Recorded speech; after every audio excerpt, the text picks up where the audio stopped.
I have been going to church my entire life. My entire life.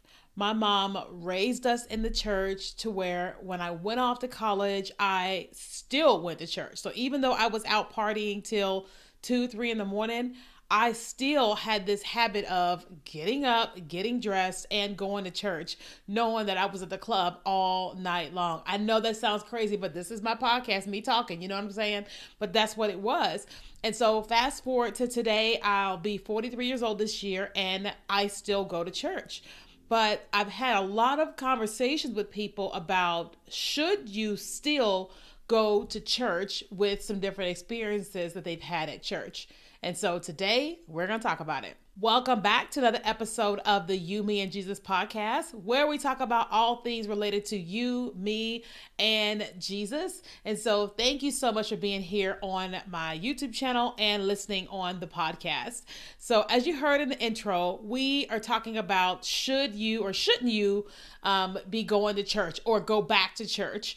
And, there's so many complexities in that question. There are so many complexities when it comes to going to church in some different areas or what have you. And so I want to try my best to unpack that, but I'll start with this answer. Should you go back to church? Maybe. That is my honest answer, but let's get into it. Like, listen to the whole thing, watch the whole thing to really appreciate what I'm saying. So when I think about going to church, right? Like let's just position it. So when I get dressed and I go to church, I have the expectation that what I'm going to experience is me being with God, loving on God, worshiping God during worship, listening to a message teaching me about God, Jesus, and Holy Spirit, teaching me how to live this Christian life, and then being around people who believe in God, who love God, who need God, and all the things. So that is what I expect to experience at church. Okay. So, but there's a lot of other things that you can experience at church. So, other things you can experience at church is driving into the parking lot and there's nowhere to park. You can experience, going into church and somebody greeting you or nobody greeting you, going to find a seat and there's lots of seats or there's no seats, going to church where you want to worship and you're like, I'm excited for worship, and then worship is interesting or it's amazing, going and wanting to hear a message that will help you walk the Christian walk, or how to understand God, Jesus, and the Holy Spirit more. And then instead you get somebody's agenda or whatever. When church is over with, you want to connect with people who love God and things of that nature, or you experience people who judge you or are hypocritical, or nobody tries to talk to you at all. So there's all these different things that could possibly happen. Now, I use some like dramatic circumstances, but if you're listening to this or watching this, then you know somebody or you may have experienced some of those things. But the truth of the matter is that when we go to church, what we're really looking for is to be around believers, to grow in our relationship with God, and to just be with God in that time frame. That's what we're looking to experience, right? But oftentimes there are so many other things that go along with that, because we're talking about human beings. We're talking about all the different, our own humanness, and then the humanness of everybody else that goes to church. And so every time I think about, people who have been at church or have left church and thinking about going back to church, I always have this like moment in my mind where I say, I'm not sure if they're supposed to go back to church, or specifically that church. Okay. Because sometimes okay, hold on. Let me clean this up. Sometimes it's us, right? Sometimes we're in an environment, we have these expectations of the environment, what we want people to do, what we want it to be, who we want it to preach, what we want them to sing, how we want people to engage with us. Sometimes we have the expectations on all of these different things. And I don't think anything is wrong to want to go to a church where people love on you, where there's worship, where you can worship God. I don't think anything's wrong with having the desire for all these things. But I also feel like that we have to understand that everything is not going to have every church is not going to have everything that we want, right? It reminds me of dating, that I can meet the most amazing man on the planet, but he may not be an entrepreneur, right? Or he may not have the most perfect teeth. I'm being dramatic because I really love like perfect teeth. He may not. He may not be someone who dresses amazing. He may not be someone who wears cologne. I'm just labeling all of my like things, you know. He may not be somebody who can shoot a 3-pointer from the 3-point line. You know what I mean? But here's like my ideal man. He loves Jesus. He speaks in tongues. He's prophetic. He's right. And so what I come to learn is that like I have to go, okay, here is the list. But let's meet the man. Let's meet men. And let's see which one of them am I like, I can build a life with you. Whether he has perfect teeth or not or whatever. You know what I'm saying? And so when I think about church, we have to look at it for what it is. Like, okay, here's a building. Here's a person that God has given the gift of pastoring who is still human. And he or she or whatever, right? And then all the complexities that go along with it, people that are served, people on staff, there's all these things or whatever, right? And there is this gift and this calling on this man's life, right? That's like me. If you meet me in person, I have a charismatic gift. I draw people. I can be very funny. I'm very business minded, yada, yada, yada. I'm not called to pastor a church. I'm just not. I'm not called to be in the men's ministry. I'm not called to lead the women's ministry. I'm not called to lead worship. I'm called into business. And when people try to get me to go and be all these other things, they become disappointed because I'm not doing or being who or how they want me to be. Like I had a friend recently who was saying, you would be so good back at the youth church. And I'm like, no, I would not. You're so good with kids. I was like, not in groups. And she goes, what do you mean? I'm like, I can handle 1, maybe 2, but 3+, I can't do it.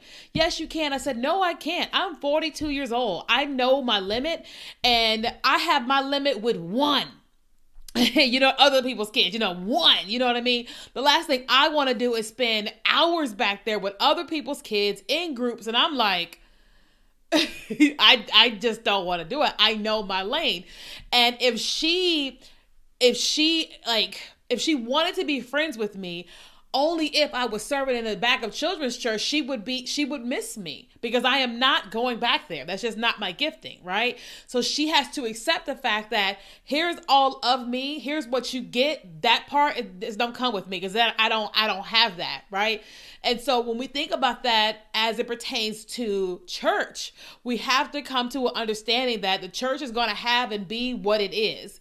Like the church I was going to, it's amazing. Worship's amazing. The pastor's amazing. Like there's a lot of amazing people there, but I kept finding myself being like, something is missing. Something is missing. I'm missing something. And I couldn't figure out what it was. So I just kept serving and serving and serving and serving. And I just kept saying, something is missing. Something is missing. And it really was higher level teaching about the Holy Spirit and things of that nature or whatever, right? But it was also that touchable type of thing in church. Like, let me give you an example. So every day I talk to people on social media, a lot of people. I'm always encouraging. I'm always giving. I'm always teaching, giving, right?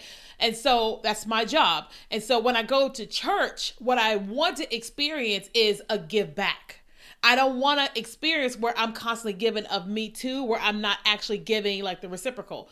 And I don't mean that in terms of not being able to learn through teaching. I mean personal, like relational, like you have time with me, for me or whatever, right? And so I kept having this like need and desire for that in addition to the higher level teaching. And I kept saying to myself, I cannot expect for this church, this pastor to teach this when the people that are here are a lot of new Christians and people that are just not at that place in their relationship with God. And then I was stuck with well, what do I do with this? Like the church is growing, it's getting bigger. Pastor barely even know that I exist. You know what I mean? And it's not because he doesn't want to. It's just there's a lot going on. He's busy. And I said, that's not my problem though. It's not my problem that they're not teaching what I want or need. It's not my problem that his church is growing. That is his responsibility. He's going to take care of that. My responsibility is to go, okay, what do I need and where do I go to get it? right? And so instead of me constantly going around this this hamster wheel, I said, okay, I can't be here anymore. There's nothing wrong with this place, but I am in need of this over here. And so I've started to go to a smaller home church where it's next level all day, every day. Talking, it's like we're talking, connecting, and all the things. And I'm like, yeah, this is exactly what I need right now. So when a person asks me the question of, should you keep going to church or stop going to church? My answer is maybe, because sometimes you need to stop going to that church. Okay. So for example, now listen, make sure you deal with yourself, right? So we can't be just looking at everybody else saying everybody's wrong. So let me go from here to here to here. Check yourself and do all the introspection of yourself first, then talk to God and you can make a decision what you do. But sometimes we are in a place and we have outgrown that place. We have outgrown that season or that time there. Like right now, I am getting ready to start packing in like a month or two to move from San Diego back to Houston. And, for the longest time, I kept being like, man, I miss being around so many Black people, because San Diego is a very small percentage of Black people. And then I was in Redding for 2 years and their percentage of Black people is even smaller. And I was like, man, I really miss culture. But also my business is growing, but my taxes are growing as well, because California, it's very expensive to be here, taxes and living. And I'm like, how am I going to grow my business if I continue to make more, but I keep paying more in taxes? And then I was saying, there was something that, I was like, I want to date. I want to buy a house, right? And I'm like, to buy a house here, like a 3-bedroom, 4-bedroom house, I'm looking at least $1.3 million in San Diego. And so I started having this like wrestle. What do? I don't usually go anywhere unless God asks me to. And then I started having dreams at night. And I was just like, what's going on here? And I felt like what God started to tell me was like, your desire to go somewhere else is actually my idea. It feels like your idea, but it's my idea, because you have outgrown this season. This has been a great time in your life, but you've outgrown this. And I was kind of like, I don't understand what is going on there. And one of the things he said to me was that, like, you're moving because there's that thing in you now that is ready for the next level. So that's why you wanted more Holy Spirit teaching and personal, mentoring, because you're going to the next level and you have this hunger for this. And one of the places you're going to find that is back in Houston. And I said, okay. And he said, it is important for you to buy a home and do all that type of stuff. And I said, okay. And he said, but also you're going back to Houston for marriage. And I was just like, what do you mean? He was like, well, when you get there, that's where you'll meet your spouse or whatever. And for me, I was kind of like, well, I can see it. Because Houston is extremely diverse. Everybody dates everybody. In San Diego, I haven't been on a date since I've been here. I haven't been asked on a date since I've been here. But when I just go to Houston or go to Dallas and just get out the car, and so I'm like, I said, okay, well, that makes sense. So it doesn't mean that where I am is bad. It just means that my season is up. And so sometimes as it pertains to your church is you've outgrown it, right? Or the church has got some changes they've got to make. They've got some updating they need to make, or they've got some course correction things that they need to do. And you're just not in a place where you can stay in that type of environment. So do I think that you need to leave church as a whole? No. I just think that sometimes it is the environment that you're in and you need a different one. Or that you may have these expectations of this church and they're unrealistic. You're trying to make it into what you want it to be, but there's a mandate, right? So the church that I was at, the pastor said his mandate is to the youth, is to the younger people. And he was like, that is my mandate. And so guess what? That is what the main people in the church are, the leaders and all the things. That's them. I'm not the youth. So I had a decision to make. He said, this is our focus.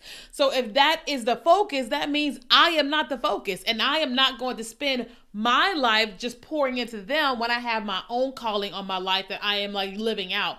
Does that make sense? And so I had to like leave and go to a different place so I can get what it is that I need. And then the people there are great there to do whatever it is that they're called to do there, right? So sometimes it's because of those things, okay? So I am curious, what questions do you have about this? Because I want to support you answering your questions and trying to lead you wherever you need to be led to if you're considering leaving the church that you're at. So ask me any questions in the comments here. If you're listening to this on the podcast, come on YouTube at You, Me, and Jesus and comment on this video and ask any questions. So thank you so much for listening and watching.